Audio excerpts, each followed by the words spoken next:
रहस्यमयी जंगल की चाबी। एक दिन रामू जंगल के रास्ते शॉर्टकट से अपने घर लौट रहा था। यह रास्ता बहुत कम लोग जानते थे और वहां कोई नहीं जाता था। अचानक एक अजनबी कुत्ता उसकी ओर भौंकता हुआ दौड़ा। रामू डर के मारे दौड़ पड़ा। भागते भागते वो एक घने पेड़ों के बीच पहुंचा जहां जमीन पर चमकती हुई एक अजीब सी चाबी पड़ी थी। जैसे ही रामू ने चाबी उठाई, पास की झाड़ियों से एक रहस्यमयी दरवाजा प्रकट हो गया। रामू ने डरते हुए चाबी से दरवाजा खोला। अंदर एक अनजानी दुनिया थी जहां रंग बिरंगे, अनदेखे और विचित्र जानवर घूम रहे थे, ऐसे जानवर जिन्हें आज तक किसी इंसान ने नहीं देखा था। रामू हैरान रह गया। वहां की हवा, पेड़ पौधे, सब कुछ अलग था। वह समझ गया कि ये चाबी किसी रहस्यमयी दुनिया का दरवाजा है। नए रहस्य, नई चुनौतियां। अगले कुछ दिनों तक रामू हर रात उस रहस्यमयी दरवाजे से उस अनजानी दुनिया में जाने लगा। वो वहां के अजीबोगरीब जानवरों से दोस्ती करने लगा और वहां के चमकदार पौधों से मिलने वाली मीठी हवा में सांस लेने लगा। रामू को लगा जैसे यह दुनिया उसे बुला रही थी।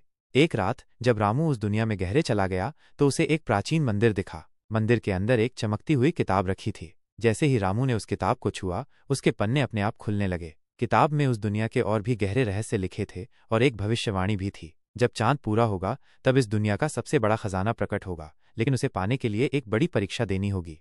रामू समझ गया कि उसकी यात्रा अभी खत्म नहीं हुई थी। उसे उस खजाने को ढूंढना था और उस परीक्षा का सामना करना था। खजाने की खोज और पहली परीक्षा। जैसे ही पूर्णिमा की रात करीब आने लगी, रामू हर रात उस रहस्यमयी दुनिया में जाकर मंदिर वाली किताब से और जानकारी जुटाने लगा। किताब में लिखा था कि खजाने तक पहुंचने के लिए उसे 3 जादुई पहेलियां सुलझानी होंगी और हर पहेली उसे अगले पड़ाव तक ले जाएगी। पहली पहेली थी, मैं बोलता हूं बिना जुबान के, मैं बहता हूं बिना पांव के, मैं गाता हूं बिना कंठ के, मैं कौन हूं? रामू ने कुछ देर सोचा। उसे याद आया कि इस दुनिया में एक चमकती हुई नदी थी जिसकी आवाज संगीत जैसी लगती थी। वो तुरंत उस नदी की ओर दौड़ा। जैसे ही उसने नदी के पानी को छुआ, पानी में से एक चमकता हुआ पत्थर बाहर निकला जिस पर अगली पहेली खुदी हुई थी। यह उस परीक्षा का पहला हिस्सा था। दूसरी पहेली और उसका समाधान। चमकते पत्थर पर खुदी हुई दूसरी पहेली थी, मेरे पास पत्ते हैं पर पेड़ नहीं, मेरे पास कहानियां हैं पर आवाज नहीं, मैं ज्ञान का सागर हूं पर मुझमें पानी नहीं, मैं कौन हूं? रामू ने एक पल सोचा। उसे मंदिर में रखी हुई उस चमकती हुई किताब की याद आई। उस किताब में उस रहस्यमयी दुनिया के सारे राज और कहानियां लिखी थीं। रामू तुरंत मंदिर की ओर भागा। जैसे ही उसने किताब को उठाया, उसके पन्ने तेजी से पलटने लगे और उनमें से एक प्राचीन नक्शा निकला। यह नक्शा उसे खजाने के अगले पड़ाव की ओर इशारा कर रहा था, एक ऊंचा चमकदार पहाड़। रामू समझ गया कि खजाने तक पहुंचने के लिए उसे उस पहाड़ पर चढ़ना होगा। चमकदार पहाड़ की चढ़ाई और आखिरी पहेली। रामू ने उस चमकदार पहाड़ की चढ़ाई शुरू की। पहाड़ की सतह चिकनी और चमकदार थी और उस पर चलना आसान नहीं था, लेकिन रामू ने हिम्मत नहीं हारी। वो पत्थरों और जड़ों का सहारा लेते हुए धीरे धीरे ऊपर चढ़ता गया। जैसे जैसे वो ऊपर जा रहा था, हवा और भी मीठी होती जा रही थी और उसे एक अजीब सी शांति महसूस हो रही थी। कई घंटों की मेहनत के बाद रामू आखिरकार पहाड़ की चोटी पर पहुंच गया। वहां उसे एक छोटा सा साफ पानी का झरना मिला और झरने के ठीक पीछे एक विशाल प्राचीन पेड़ खड़ा था। पेड़ की सबसे ऊंची शाखा पर पत्तों के बीच एक तीसरा चमकता हुआ पत्थर टंगा हुआ था। यह उसकी आखिरी पहेली थी। पत्थर पर खुदी हुई पहेली थी, मैं दिन में सोता हूं और रात में चमकता हूं, मैं रास्ता दिखाता हूं पर चलता नहीं हूं, मैं कौन हूं? आखिरी पहेली का हल और खजाने का रहस्य उद्घाटन। रामू ने उस आखिरी पहेली को पढ़ा, मैं दिन में सोता हूं और रात में चमकता हूं, मैं रास्ता दिखाता हूं पर चलता नहीं हूं, मैं कौन हूं?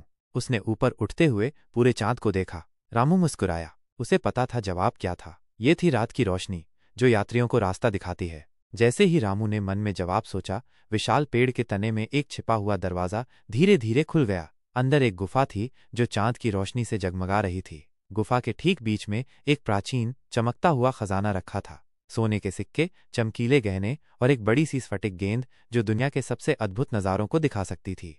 रामू ने खजाने को छुआ। उसे एक अद्भुत शक्ति का एहसास हुआ। यह केवल धन नहीं था, बल्कि इस रहस्यमयी दुनिया का ज्ञान और जादू था। रामू की आंखें चमक उठीं। उसने अपनी जिंदगी में ऐसा कुछ नहीं देखा था। खजाने का रहस्य और एक नई जिम्मेदारी। खजाने को छूते ही रामू को सिर्फ धन नहीं, बल्कि इस रहस्यमयी दुनिया की प्राचीन यादें और शक्तियां महसूस होने लगीं। उसे समझ आया कि यह खजाना सिर्फ उसका नहीं, बल्कि इस जादुई दुनिया का दिल था। स्फटिक गेंद में उसे इस दुनिया के भविष्य की झलकियां दिखने लगीं, कुछ खूबसूरत, कुछ चुनौतीपूर्ण। रामू को एहसास हुआ कि इस खजाने को पाने का मतलब है एक बड़ी जिम्मेदारी। उसे अब इस दुनिया की रक्षा करनी होगी और यह सुनिश्चित करना होगा कि इसका जादू बना रहे। लेकिन यह आसान नहीं होगा। रामू को पता था कि इस दुनिया में ऐसी शक्तियां भी हो सकती हैं जो इस जादू को छीनना चाहें। उस दिन से रामू की जिंदगी सचमुच बदल गई। वो अब सिर्फ एक लड़का नहीं था जिसने एक गुप्त दरवाज़ा खोजा था, बल्कि वो इस रहस्यमयी जंगल और उसकी जादुई दुनिया का संरक्षक बन गया था। उसे अभी बहुत कुछ सीखना था और कई चुनौतियों का सामना करना था। नई चुनौतियां और एक रहस्यमयी चेतावनी। अपनी नई जिम्मेदारी को समझते हुए रामू ने उस जादुई दुनिया में और ज्यादा समय बिताना शुरू किया। स्फटिक गेंद के जरिए उसे पता चला कि इस दुनिया पर एक पुराना खतरा मंडरा रहा है। एक ऐसी शक्ति थी जो इस जंगल के जादू को सोख लेना चाहती थी ताकि वो अपनी शक्ति बढ़ा सके। यह शक्ति कोई और नहीं बल्कि एक प्राचीन और दुष्ट जादूगरनी थी जो वर्षों से इस दुनिया को नियंत्रित करने का इंतजार कर रही थी। एक रात जब रामू स्फटिक गेंद में झांक रहा था तो उसे जादूगरनी की धुंधली सी छवि दिखी। उसने रामू को एक रहस्यमयी चेतावनी दी, ये जादू मेरा है, तुम इसे मुझसे नहीं छीन सकते छोटे लड़के। जल्द ही मैं आऊंगी और जो कुछ मेरा है उसे वापस ले लूंगी। रामू घबरा गया। उसे पता चला कि जादूगरनी इस दुनिया के संतुलन को बिगाड़ सकती है और इसे पूरी तरह से नष्ट कर सकती है। अब रामू को सिर्फ खजाने की रक्षा नहीं करनी थी बल्कि इस पूरी जादुई दुनिया को उस दुष्ट जादूगरनी से बचाना था। यह एक ऐसी चुनौती थी जिसके लिए उसे अपनी सारी नई शक्तियों और ज्ञान का इस्तेमाल करना होगा। दुष्ट जादूगरनी से टकराव और जादुई दुनिया की रक्षा। दुष्ट जादूगरनी की चेतावनी से रामू समझ गया कि अब उसके पास ज्यादा समय नहीं है। उसने स्फटिक गेंद और मंदिर की प्राचीन किताब से और शक्तियां सीखने की कोशिश की। उसे पता चला कि जादूगरनी की शक्ति उस दुनिया के जादुई फूल में छिपी है और अगर वो उस फूल को नष्ट कर दे तो जादूगरनी कमजोर हो जाएगी। एक रात पूर्णिमा के ठीक पहले जादूगरनी अपनी काली शक्तियों के साथ जंगल में प्रकट हुई। पेड़ मुरझाने लगे और हवा में एक भयानक ठंडक फैल गई। रामू अपने नए ज्ञान और साहस के साथ जादूगरनी के सामने आ खड़ा हुआ। जादूगरनी ने जोरदार हंसी हंसते हुए रामू पर अपने काले जादू के गोले फेंके। रामू ने अपनी नई मिली हुई सजाने की शक्ति का इस्तेमाल किया और एक जादुई कवच बनाया जिससे वो गोलों से बच गया। स्फटिक गेंद चमक उठी और उसने रामू को जादुई फूल का रास्ता दिखाया जो एक छिपी हुई गुफा में था।